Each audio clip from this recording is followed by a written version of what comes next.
অবৈধ সম্পর্ক করবার জন্য বন্ধু বান্ধবরা তাকে উস্কে দিয়েছে, তার সাথে কোনো হারাম রিলেশনের প্রস্তাব এসেছে, সে সেই প্রস্তাব লোভনীয়, অভিজাত, সুন্দরী, উচ্চবংশীয়, ভালো ঘরের মেয়ে অফার করার পরও সে চিন্তা করেছে এই অফার গ্রহণ করে আমি সাময়িক ভোগের জগতে যদি প্রবেশ করিও আল্লাহর শাস্তি অবধারিত,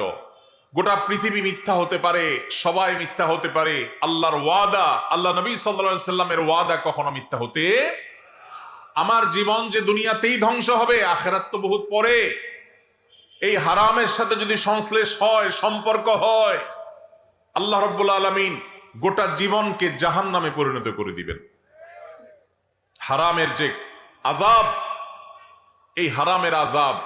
শুধু মৃত্যুর পরে নয়, দুনিয়া থেকে শুরু হয়ে যায়। এই কথা চিন্তা করে যদি কোনো যুবক বলে ইন্নী আখাফুল্লাহ, হারাম অফার পাওয়ার যদি বলে আমি আল্লাহকে ভয় করি, আল্লাহর ভয়ে আমি তোমার হারাম এই প্রস্তাবকে, হারাম এই অফারকে